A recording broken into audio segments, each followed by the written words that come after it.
Good morning everyone, welcome to all of you Apna school app. फिर से स्वागत है आप सबका एक largest podium Apna school app पर, जहां पर चल रही है फ्री ऑफ कॉस्ट आपके समर हॉलीडेज़ को बेनिफिशियल डे बनाने के लिए फ्री ऑफ कॉस्ट क्लासेज। और इन क्लासेज में आप कर रहे हैं एंजॉय, क्योंकि छोटी छोटी क्लासें हैं। लिटिल वर्ड से हम हमारे नॉलेज को बेसिक लेवल से लेके चल रहे हैं एडवांस लेवल तक में।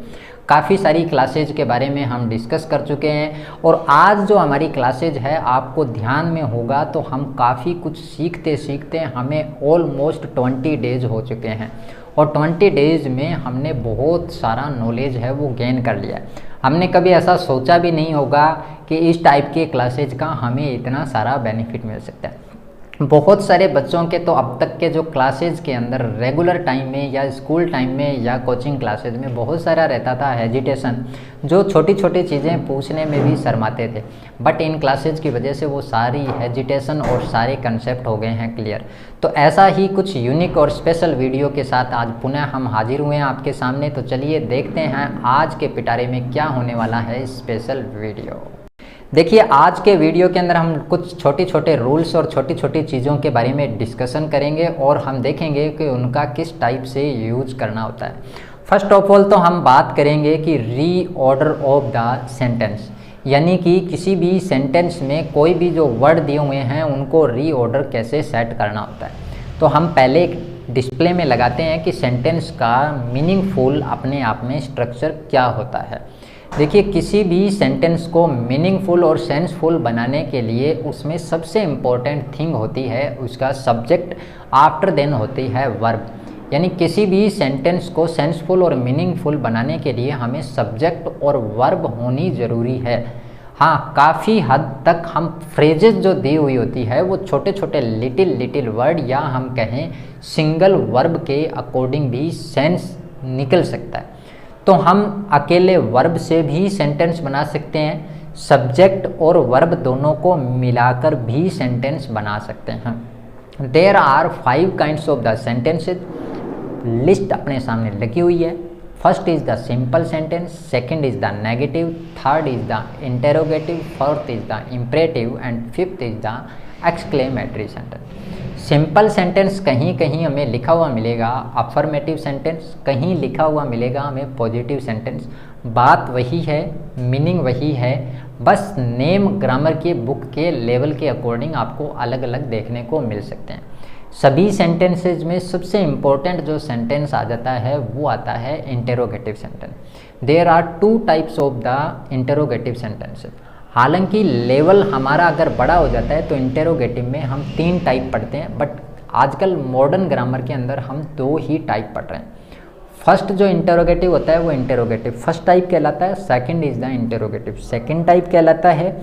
फर्स्ट के अंदर हमें बात देखने को मिल जाती है कि interrogative first type begin with the helping verb.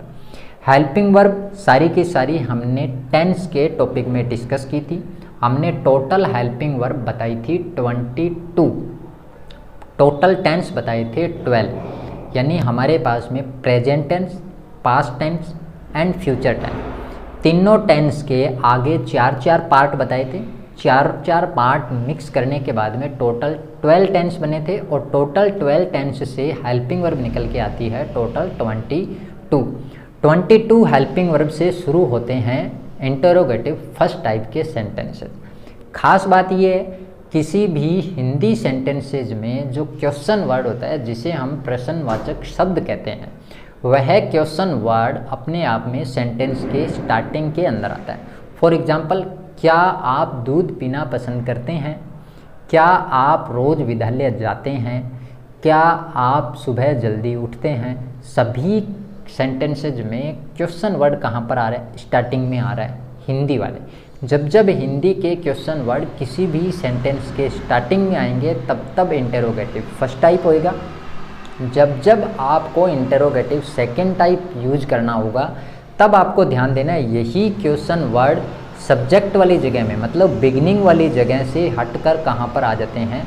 बीच वाली सिचुएशन में आ जाते हैं। और बीच वाली सिचुएशन में जैसे कि आप क्या कर रहे हैं, आप कहाँ रहते हैं, आप सुबह कितने बजे उठते हैं, तो इस टाइप से ये सारे के सारे क्यों, कितने, कहाँ, इस टाइप के जो वर्ड हैं वो सेंटेंस के बीच में आ रहे हैं, तब वह बन जाता है interrogative second type.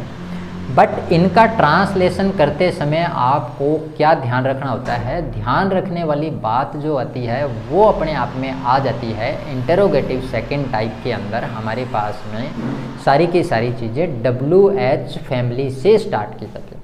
WH family क्या होती है, WH फैमिली का मतलब निकल कर आता है अपने आप में which word begin with the letter W और H, यानी कि ऐसे वर्ड जो या तो W से स्टार्ट होते हैं या फिर H से स्टार्ट होते हैं, उन्हें बोलते हैं WH word. For example what, where, how, how much, how many, when, इस टाइप के वर्ड मिलते हैं। इन सब क्वेश्चन वर्ड के अगर देखोगे तो या तो बिगिनिंग लेटर W मिलेगा या फिर बिगिनिंग लेटर H मिलेगा। इस टाइप के लेटर के अंदर जब अपन को ये वर्ड मिल जाते हैं तो वो WH फैमिली से आते हैं। WH फैमिली को इंटेरोगेटिव सेकंड टाइप के सेंटेंसेज में हमें यूज करना होता है। इतनी बात तो आपके समझ में आ गई। यानी सेंटेंस को बनाने के लिए एक चाहिए होता है हमें सब्जेक्ट और एक चाहिए होती है हमें वर्ब। दोनों बातें क्लियर हो गई। वर्ब से रिलेटेड हमने कहा कि सेंटेंस में दो टाइप के सेंटेंस आ जाते हैं, इंटेरोगेटिव फर्स्ट टाइप और इंटेरोगेटिव सेकंड टाइप। देखिए सब्जेक्ट के बाद में यूज करनी थी हेल्पिंग वर्ब, और हेल्पिंग वर्ब टोटल थी 22। कहाँ से आई थी, टेंस से आई। ओके, इसके बाद में बात आ जाती है वर्ब के बारे में। There are two kinds of the verb, first is the transitive verb and second is the intransitive. But दोनों के दोनों verb based on object, object के बेस पे वर्ब होती है टू टाइप्स की। वर्ब का मतलब क्रिया, बिल्कुल वही वर्ब जो हमारे मॉर्निंग में उठने से लेके और रात को सोने तक न जाने हम दिन भर में कितने काम कर देते हैं, वो सारे के सारे काम जो शब्द मैं बोल रहा हूँ, जो वर्क शब्द बोल रहा हूँ, या फिर मैं ये बात बोलूँ ग्रामेटिकल के अंदर एक्शन, तो which word that show the action all words are called verb. यानी कि ऐसे वर्ड जो क्या शो करते हो, एक्शन को शो करते हो, उन्हें कहा जाता है वर्ब, उन्हें कहा जाता है क्रिया।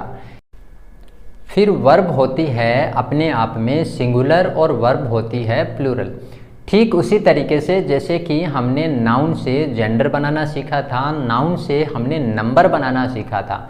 यानी कोई थिंग या फिर कोई नाउन अपने आप में सिंगल है तो वो अपने आप में सिंगुलर कहलाती है, और मोर देन वन हो जाए यानी एक से ज़्यादा हो जाए, जिसकी भी संख्या जिसको हम काउंट कर रहे हैं वो एक से ज़्यादा है, दैट इज कॉल्ड प्लूरल। तो वो थिंग हो सकती है, नाउन हो सकता है, पर्सन हो सकता है, प्लेस हो सकता है, अपने आप में प्रोनाउन हो सकता है। सब की सब चीज़ें नाउन और प्रोनाउन से ही ली गई है, कोई ज़्यादा अलग नहीं है। तो मैं यहाँ पर डिस्कस कर रहा हूँ सिंगुलर और प्लूरल के बारे में। पहले इसके ऊपर अच्छे से डिस्कस करते हैं, क्योंकि आज के टॉपिक में कुछ ऐसा ही हम लेकर आए हैं। There are 5 form of the verb, first is the V1, second is the V2, third is the V3, fourth is the V4 and 5 number पे आ जाती है वर्ब की 5th फॉर्म। इस टाइप से वर्ब की 5 फॉर्म हो गई है। फिर बात आती है हमारे पास में ऑब्जेक्ट की।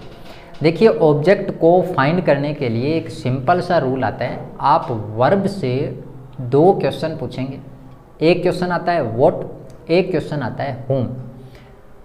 एग्जाम्पल लेते हैं, फिर उससे अपन इस ऑब्जेक्ट को फाइंड करने का प्रयास करते हैं। पहला हमारे पास सेंटेंस आ जाता है कि सीता भोजन पका रही है। देखिए इसमें काम क्या हो रहा है, पकाने का काम हो रहा है। तो पकाना इस सेंटेंस में क्या हो गई है, वर्ब हो गई है। अब हम वर्ब से क्वेश्चन पूछेंगे। सबसे पहले व्हाट आर यू कुकिंग, क्या पका रहे हैं आप। तो क्या पका रहे हैं, तो क्या का आंसर मिलेगा भोजन। तो भोजन जब आंसर मिल गया तो इसका मतलब इस सेंटेंस में जो भोजन यानी कि जो फूड वर्ड है वो अपने आप में इस सेंटेंस का क्या है, ऑब्जेक्ट है। दूसरा क्वेश्चन वर्ड आता है किसे पका रही है। तो किसे पका रही है, तब भी आंसर क्या आता है विच। कहीं कन्फ्यूजन वाली बात नहीं है, दोनों क्वेश्चन वर्ब से पूछने, दोनों के रिप्लाई आ जाए तब भी ऑब्जेक्ट निकलेगा। कोई एक वर्ड आता है तब भी हमें क्या करना होता है, ऑब्जेक्ट निकालना होता है। दोनों में से किसी भी वर्ड को लेके आ जाए, दोनों के दोनों वर्ड के अकॉर्डिंग हम क्या बना सकते हैं, ऑब्जेक्ट बना सकते हैं। तो इस टाइप से हम सेंटेंस में फाइंड कर सकते हैं ऑब्जेक्ट। तो ये तो बात हुई हमारे सेंटेंस के रीऑर्डर फॉर्म की। तो अब से आपको ध्यान रहेगा किसी भी सेंटेंस को मीनिंगफुल बनाने के लिए इंपॉर्टेंट थिंग आ जाती है सब्जेक्ट और इम्पोर्टेंट थिंग आ जाती है वर्ब। बाकी अच्छा और बड़ा सेंटेंस बनाने के लिए हमें first of all subject, after then helping verb, after then verb and after then object, इस टाइप से हमें सेंटेंस को फ्रेम करना होता है और इस सेंटेंस को अच्छे तरीके से हम मीनिंगफुल बना सकते हैं। चलिए अब बढ़ते हैं हम आगे। अब हम बार बार बात कर रहे हैं सब्जेक्ट, तो किसी भी सेंटेंस में सब्जेक्ट के लिए दो इम्पोर्टेंट चीज़ें होती है, एक होता है नाउन, एक होता है प्रोनाउन। नाउन भी सब्जेक्ट बन सकता है, प्रोनाउन भी सब्जेक्ट बन सकता है। अब दूसरी इंपॉर्टेंट बात आती है, subject if the given is the singular that time helping verb and verb. अगर सब्जेक्ट सिंगुलर दिया हुआ है उस टाइम में आपको वर्ब या फिर जो हेल्पिंग वर्ब यूज करनी है वह भी आपको सिंगुलर ही यूज करनी है। अगर आपको subject given in the plural form that time verb and helping verb are also use the plural form, दोनों की दोनों प्लूरल फॉर्म में यूज करने। Is that clear? यानी अब हमें पता चल गया कि सेंटेंस में सब्जेक्ट क्या क्या हो सकता है, नाउन हो सकता है, प्रोनाउन हो सकता है। सेंटेंस के ऑर्डर के अंदर, सेंटेंस में ऑर्डर के अंदर सब्जेक्ट होएगा, हेल्पिंग वर्ब होएगा। हेल्पिंग वर्ब कितनी है? 22 है। कहाँ से आएगी? टेंस से आएगी। कितने टेंस है? 3 टेंसेज है। First is the present tense, second is the past tense and third is the future tense. Total tense की बात की जाए तो 12 टेंसेज आर पॉसिबल। सारों के नेम डिस्प्ले के अंदर लगा दिए हैं। इसके बाद में हम बात कर रहे हैं वर्ब, तो वर्ब ऑब्जेक्ट के बेस पे 2 टाइप के, फॉर्म के बेस पे 5 टाइप के, जिसमें इंपॉर्टेंट क्या थी? 4th फॉर्म और 5th फॉर्म। दोनों को ध्यान रखना है, दोनों को अपन अच्छे से क्लियर कर सकते हैं। चलिए इसके बाद में हमने बात की ऑब्जेक्ट। ऑब्जेक्ट ढूंढने का पैटर्न क्या है? वर्ब से क्वेश्चन पूछना है और उसको आप फ्रेम कर सकते हैं। चलिए हम 2-3 सेंटेंस डिस्कस करते हैं और इसमें फाइंड करते हैं कि इस सेंटेंस में सब्जेक्ट क्या है, वर्ब क्या है और ऑब्जेक्ट क्या है। तो चलिए लौटते हैं हम सेंटेंस को फाइंड करने की एक्सरसाइज। देखिए सेंटेंस दिया हुआ है हमारे पास में, mister Gupta taught us English.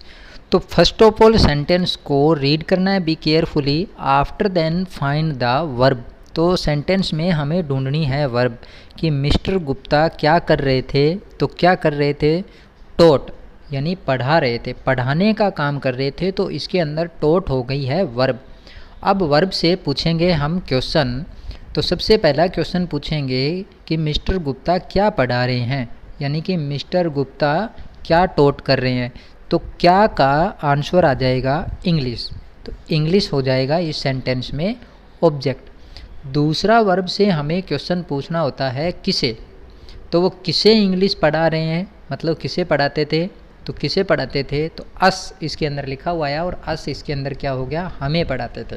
तो इसका मतलब अस भी इसके अंदर ऑब्जेक्ट, यानी कि इस सेंटेंस में 2 ऑब्जेक्ट दिए हुए हैं। वर्ब से 2 क्वेश्चन पूछे, दोनों के रिप्लाई अलग अलग आए, इसलिए 2 ऑब्जेक्ट वाला सेंटेंस हो गया है। अब एक क्वेश्चन और पूछना है, वो पूछना है हु। तो वो हु का मतलब कौन। तो इंग्लिश कौन पढ़ाता था। तो इंग्लिश कौन पढ़ाता था, तो कौन का आंसर आ जाता है मिस्टर गुप्ता। तो कुल मिलाकर मिस्टर गुप्ता इस सेंटेंस में हो गए सब्जेक्ट। इस प्रकार से हम किसी भी सेंटेंस में फाइंड कर सकते हैं उसका ऑब्जेक्ट को और उसके सब्जेक्ट को। बट आपको ध्यान रखना है क्वेश्चन किस से पूछना है और क्या पूछना है, उसी के अकॉर्डिंग रिप्लाई उनके सही सही जब मिल जाते हैं तो वही उसके हम जो चीज़ रिक्वायर है वह आंसर हम प्राप्त कर लेते हैं। तो अब आपको सेंटेंस समझ में आ गया होगा कि फ्रेम जो सेंटेंस किया हुआ होता है उसमें सेंटेंस में क्या क्या पोर्शन दिया हुआ होता है। आई होप सो दैट आपने एक्सरसाइज को किया होगा एंजॉय और आपने देखा होगा कि किसी भी सेंटेंस में हमें कोई भी थिंग अगर अपने आप में करनी हो फाइंड तो कितना इजी तरीका था। बस छोटे छोटे वर्ड को हमें ढूंढना था। सबसे पहले आपने ढूंढी थी वर्ब और वर्ब को ढूंढ के आपने पूछने शुरू कर दिए क्वेश्चन और क्वेश्चन से आपके निकल के आगे थे सेंटेंस के सब्जेक्ट भी और सेंटेंस के ऑब्जेक्ट भी। दोनों चीज़ें निकल के आ गई। सेंटेंस का ऑर्डर हमने सीख लिया, सेंटेंस के अंदर कौन से हेल्पिंग वर्ब और कौन से वर्ब को कैसे यूज करना है जस्ट प्रीवियस लेक्चर में हमने डिस्कस किया था।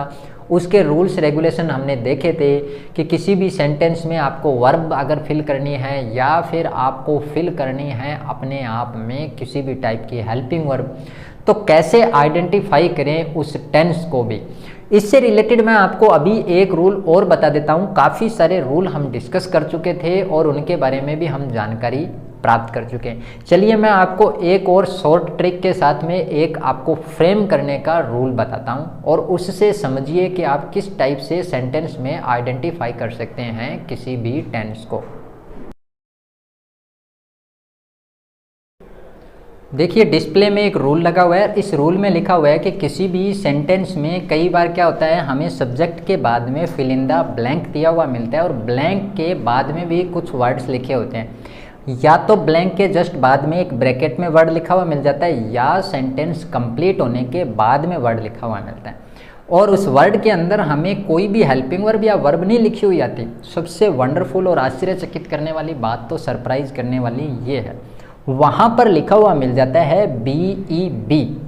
जब भी आपको बी वर्ड लिखा हुआ आ जाए तो इसका मतलब आपको ध्यान रखना है कि उस सेंटेंस में इज, आर, एम या फिर वॉज, वर इन हेल्पिंग वर्ब में से, मतलब टोटल 5 हेल्पिंग वर्ब है, according to subject and according to tense के भाव को देखते हुए आपको फिल करनी होती है इन वर्ब को। चलिए एक बार मैं सारी वर्ब को एक एक एक्सप्लेन कर देता हूँ, फिर हम देखते हैं इस सेंटेंस से रिलेटेड या फिर इस रूल से रिलेटेड एग्जाम्पल।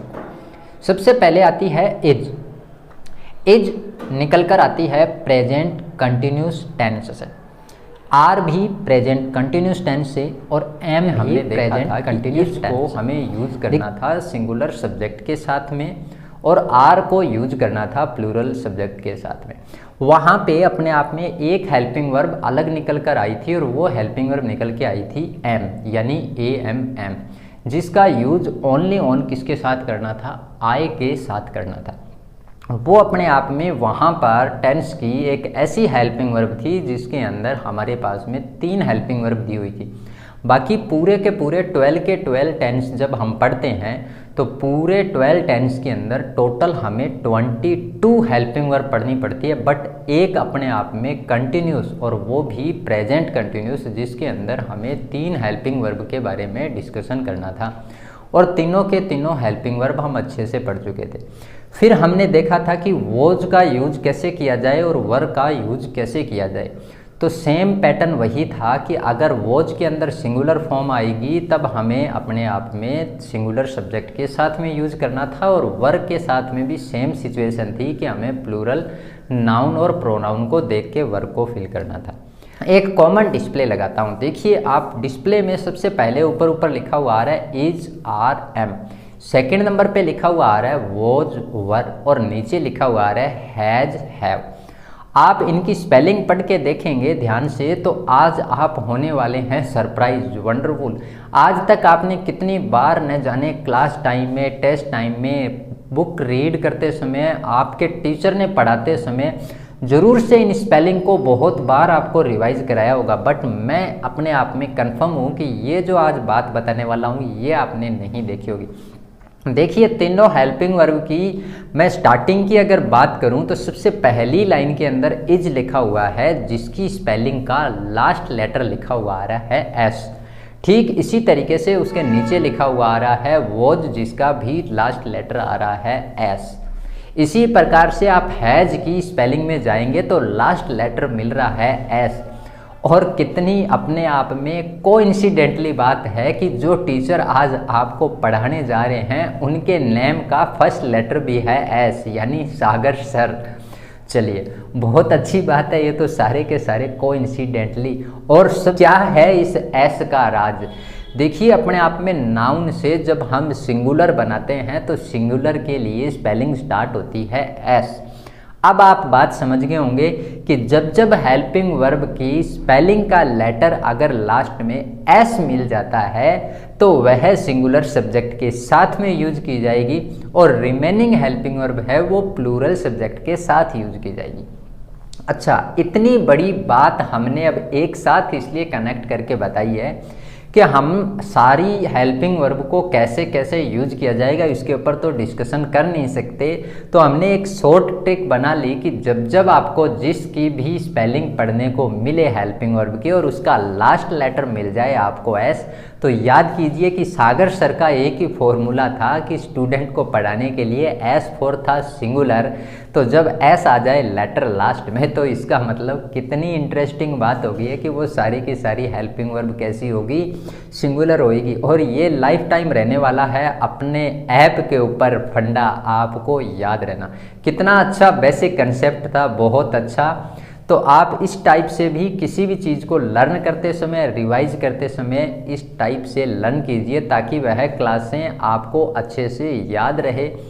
हमारे अकॉर्डिंग तो आप ज़्यादा चीज़ों को समझेंगे तो बहुत अच्छा रहेंगे, क्योंकि याद करने के लिए हमारे पास में मैटर बहुत ज़्यादा है, बट कनेक्टिविटी किसी भी चीज़ को करने के बाद में उस चीज़ का आप लॉन्ग ड्यूरेशन भी लेके चल सकते हैं। आई होप सो दैट अब तो आपको सारी चीज़ें हो गई होगी clear. So I hope so that today's lecture is very interesting and funny and very useful. आज का जो लेक्चर था अपने आप में बहुत यूनिक और स्पेशल था, क्योंकि आज हमने पढ़ी थी कुछ स्पेशल ट्रिक के बारे में। तो ज़रूर से कीजिएगा इस टाइप के ट्रिकी वीडियो को आप शेयर, जितना करेंगे आप शेयर उतना करेंगे अपना स्कूल ऐप का आपका केयर। तो अब दोनों बातें क्लियर हो गई। एक हेल्पिंग वर्ब जो आ रही है वो प्रेजेंट टेंस से आ रही है और एक है वो पास्ट टेंस से, यानी किसी भी सेंटेंस में कोई भी सेंस या भाव प्रेजेंट टेंस का या पास्ट टेंस का है। प्रेजेंट टेंस का है तो हम इज आर एम में से यूज कर लेंगे। पास्ट का अगर भाव निकल के आ रहे हैं, इमोशन निकल के आ रहे हैं, सेंस निकल के आ रहे हैं तो हम वॉज और वर में से यूज कर लेंगे। आगे की बात तो कितनी सिंपल हो गई है। सिंगुलर है तो सिंगुलर के अकॉर्डिंग हेल्पिंग वर्ब, प्लूरल है तो प्लूरल के अकॉर्डिंग ध्यान रखना है। जैसा कि कंटिन्यूस में आई के साथ एम यूज कर रहे थे, इसी टाइप से आई के साथ में आपको वॉज यूज करना है, इस बात का आपको विशेष ध्यान रखना है। अब आपको सेंटेंस के अंदर आए हुए पोर्शन को देखना है और सब्जेक्ट को देखना है, फिर फिल कर देना है। चलिए एक सेंटेंस डिस्कस करते हैं, फिर उसके बाद दूसरा सेंटेंस डिस्कस करते हैं, फिर अपने को ये सारी चीज़ें एक्सप्लेन हो जाएगी अच्छे से। सेंटेंस में लिखा हुआ है rain blank a gift of nature, bracket में बी लिखा हुआ है। रेन के आगे आपको फिल करना है बी। देखिए फॉर्म नेचर की बता रहा है तो प्रेजेंट की बात ही की जा रही है, तो प्रेजेंट के according is are am fill करना है। आई आया नहीं इसलिए एम आएगा नहीं। रेन प्लूरल फॉर्म में अभी दे नहीं रखी है इसलिए बचा इज, तो आ जाएगा rain is. I hope so that आज का लेक्चर आपने बहुत एंजॉय किया होगा, सारी चीज़ें आपके समझ में आ गई होगी। आज तक की क्लास में डिफरेंट टाइप के आपको बताए गए थे कंसेप्ट और डिफरेंट टाइप के बताए गए थे उनमें आने वाली प्रॉब्लम, आने वाली डिफ़िकल्टीज, सारी चीज़ें आपने बहुत अच्छे से सीखी होगी, बहुत अच्छे से क्लियर की होगी। आई होप सो दैट अगर फिर भी आपको लगता है कि किसी भी टॉपिक को आप और ज़्यादा डीप नॉलेज के साथ सीखना चाहते हैं, किसी टॉपिक को how to learn, how to identify, कैसे लर्न किया जाए, कैसे उसको आइडेंटिफाई किया जाए, इन सब चीज़ों को सीखने के लिए भी अगर आपको लगता है कोई प्रॉब्लम आ रही है तो आप कमेंट कीजिए। आपके कमेंट पे अपने ऐप पर जल्द ही एक यूनिक और स्पेशल और नॉलेजफुल वीडियो लेकर हम हाजिर हो जाएंगे। अब तक की क्लासेज ने आपको बहुत अच्छा इन्जॉय करवाया होगा, सारे मोमेंट आपके लिए अच्छे रहे होंगे, क्योंकि टोटल क्लासेज जो थी वो फ्री ऑफ कॉस्ट थी। जब चाहें तब आप इन क्लासेस को देख सकते थे। चैनल के साथ में कनेक्ट कर रखा था यूट्यूब पे प्लेलिस्ट को भी, ताकि आप अपने डेज को किसी कारणवश मिस कर देते हैं, कोई नेटवर्क एरर की वजह से उस टाइम में आप उनको देख नहीं पा रहे हैं, तो आप बाद में भी उन वीडियोज़ को अपने ऐप पे टोटल होल ईयर के लिए आपके पास सेव रहने वाली है। तो आप इन वीडियोज़ को दोबारा रिपीटेशन के लिए भी, अपने आप को बहुत अच्छा मोटिवेट दिलाने के लिए भी दोबारा देख सकते हो। तो आप बने रहिए अपना स्कूल ऐप के साथ में और देखते रहिए इसी प्रकार के नॉलेजफुल और यूनिक स्पेशलफुल वीडियो। चलिए मिलते हैं जल्दी एक नए लेक्चर और एक नई इन्फॉर्मेशन और न्यू यूनिक स्पेसिफिक वीडियो में। तब तक सबको bye bye and thanks for watching.